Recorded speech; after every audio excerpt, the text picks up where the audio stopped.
You have 1 minute to do your opening introduction. Good evening, ladies and gentlemen. My name is Richard Lynch. I'm a father of 3 and a grandfather to 7. As a descendant of the Cherokee people, I find it extremely disturbing to know that my people lost everything, only to be faced with the real fact that we stand to lose this nation to the people like in Washington, that we have in Washington.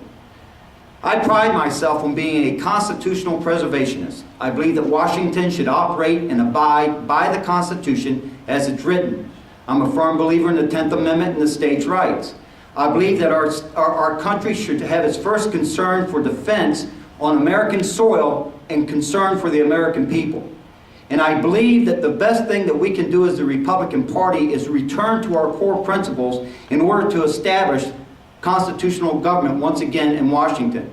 And in closing, I just want to say that if standing up for something that is right, to stand up for something that is right makes me a domestic terrorist, then I join the ranks of our founding fathers and those who came after them, and I wear that badge with honor. Thank you very much, and I hope I can have your support on May 6th. Mr. Lynch, do you have a strategy to return our government to constitutional principles? If so, what would you do? Well, that's a great question, and I just happen to have the answer right here.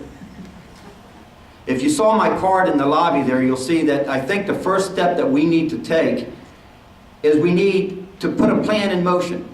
You know, there's an adage in baseball that says, can you folks hear me without the microphone? Thank you.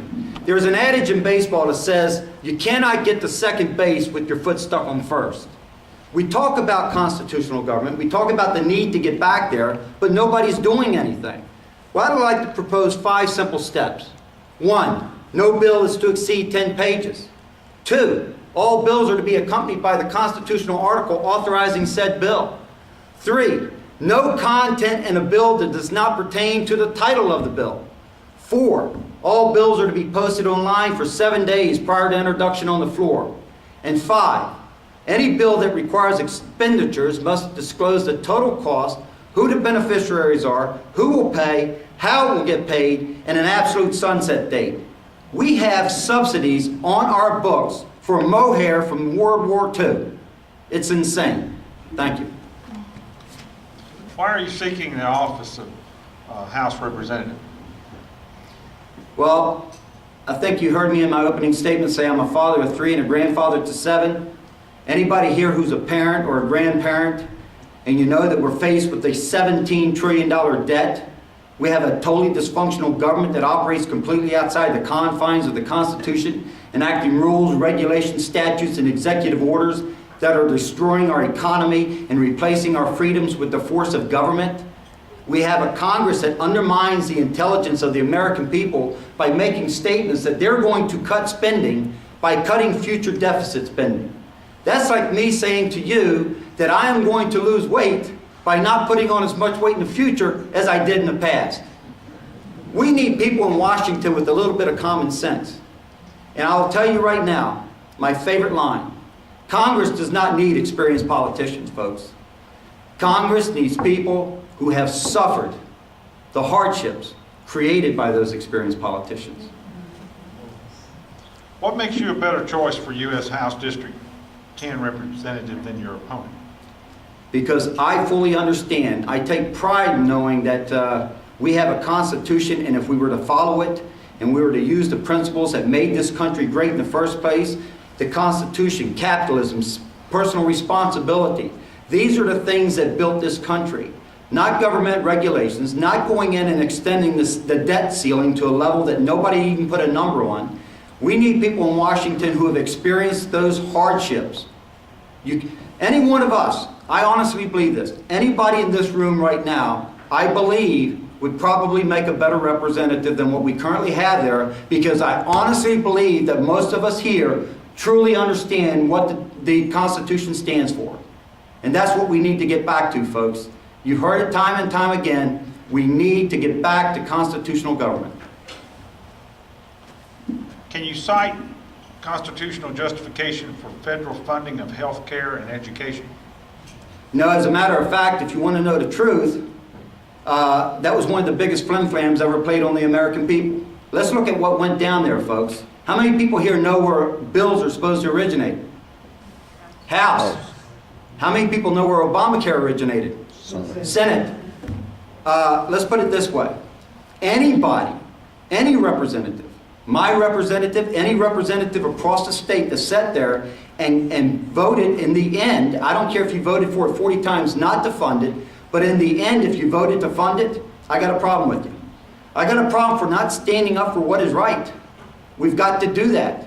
You know, when we send people to Washington who do not understand that the difference between compromise and selling out is one, you agree on what is right, while the other, you're willing to accept what is wrong. Until we get people in Washington who have that mindset, nothing's going to change in this country. What is your position on immigration? Interesting question. How many people here believe that the federal government is responsible for immigration? What would you do if I told you that if you read the Constitution and you read Article 1, Section 8, and it ends at Section 8 with the positives of what the government's supposed to do, they talk about naturalization. When you get to Article 1, Section 9, they talk about the states, and guess what? The states are in charge of immigration. Now there are discussions that because there was a date put on it of 1808, that since that time that the federal government assumed authority for immigration. Now I've had debates with a very brilliant mind. How many people here have ever heard of Publius Ulus? I know you have, Cheryl. Brilliant constitutionalist. And we go back and forth on this. But that's what's great about discussions. We can discuss things. And I honestly believe that immigration is up to the states. It works like this. Our founding fathers knew that your state was your country. You could invite anybody you wanted into that state. But guess what? If you wanted those people to become citizens, only the federal government could naturalize them. What can the House of Representatives do to stop warrantless surveillance of citizens? Read, study, and obey the Constitution. What is your position on executive orders by the President, and what is the role of Congress regarding those executive orders? I have to tell you, folks, I did not know this question was coming, but this is the one I love. This is my favorite. Back in September of last year, I was at a gathering, and it's called the Red State Gathering. It was in Louisiana. They had all these great speakers there, Bobby Jindal and Ted Cruz and Nikki Haley, and I mean, the list went on and on. And they had all these candidates that were running, and they were giving these great speeches, and there was this one candidate there, and he was talking about how the president right now could reach into his pocket, and he could pull out his pen, and with just a stroke of a pen, he could release the natural resources in our country, creating hundreds of thousands of jobs and millions of dollars in revenue. So the time came where we were allowed to ask questions. So here I am, anxious to ask, and I said, "Sir, excuse me." And I always carry my little handy Constitution with me because it's a good thing to have. And I held it up and I said, "Sir, I have read this from front to back, top to bottom, left to right, in and out. And nowhere in this document can I find where the executive branch has the authority that you say that they have. Where did they get it?" You know what his response was? Congress gave it to him. Well, I shouted back, I said, "And they had no right to do that." I got a standing ovation, he didn't. So as far as executive orders, here's the real function of executive orders, and this is going to blow your mind. Do your homework. Executive orders are only to be used for one thing and one thing only. Anybody know what it is other than Cheryl? No. Executive orders are only to be used when Congress has done something unconstitutional. Wow. Does that blow your mind or what? That's when we use executive orders. The president is supposed to go in and say, "Hey guys, you've misbehaved. You can't do that." The federal government has grown way too large. What do you think the answer to shrinking the size of it is? Well, first and foremost, I have a three-step plan. And you know, there was a gentleman up here earlier said, and I think it was Dana, he said, you know, there are some decisions that we're going to have to make that are going to be tough. Well, guess what? It's funny, we all want to complain about the size, scope, and the cost of government, but when we talk about doing something that's going to affect us individually, we kind of shy away from the idea of cutting back. Well, I'd like to introduce something to you. I think we need a three-pronged approach, and it would work something like this. the first thing that we do is we rid ourselves of duplicity. If there's 5 agencies doing the same thing, let's knock it down to 1. Step 1. Step 2, we then take the remaining agency and we remove all fraud and all waste. Step 3, if it's an agency that is not constitutional, it is set on a sunset date. That means that there's a period of time that it will be phased out. And I'm suggesting over a 15-year period of time, we phase out all unconstitutional agencies. That is how you cut back the size, scope, and the involvement of government. How would you describe your position on foreign policy? If you go to my website, you'll see that there are basically 7 things, and I'm going to try to remember them, but there are basically 7 things that we need to do before we get involved in any foreign affair. First, what is our stated purpose? Why are we there? What's our goal? What do we hope to achieve? What's it going to cost us to be there? Who's going to pay that cost? What are the assets of the nation that we're getting involved with? I mean, these are questions that we need to ask. And finally, what is our exit strategy? How do we get out of the involvement?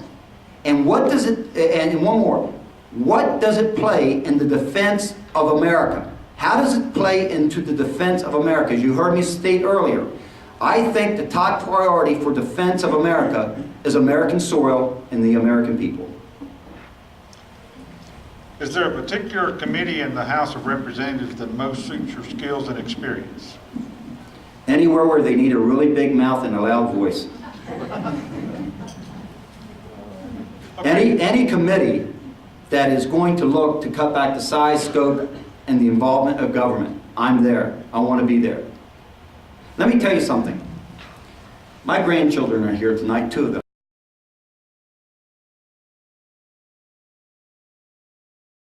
I have 7. Our future, their future, is being spent. We have a $17 trillion debt. How do we justify that? How do we go home at night, put our head on our pillows, knowing that things that we're doing today is going to be paid by those innocent children who never had a voice, never even got a chance to speak up on that expenditure? That is wrong on so many levels, I don't know where to begin. I like to say, if you look at the 13th Amendment, it says, there shall be no involuntary servitude or slavery within the boundaries of the United States. Can you actually try to convince yourself that enslaving them to $17 trillion in debt is not involuntary servitude? Okay. That wraps up all the questions. You've got 2 minutes to do a closing statement. We are a nation that is faced with some real crises. Once again, a reference back to Dana, he's right. We have a lot of problems. But the biggest problem I see is that too many people have accepted the strategy that is used by politicians today. I see in here, where I sit here before you tonight, and I'm going to tell you something. I think it is time that the American people stop looking to send someone to Washington to bring them something back. And instead, we start looking to send people to Washington that's going to help us keep what we have. Now, having said that, I firmly believe that there are too many people who have prostituted themselves to the point where they have accepted that they must look to their pimps in Washington for their mere existence. That has got to change. We can't have it both ways. We can't sit back and say that the government should take care of this, the government should take care of that. We've got to accept personal responsibility, and we've got to start caring about America's future.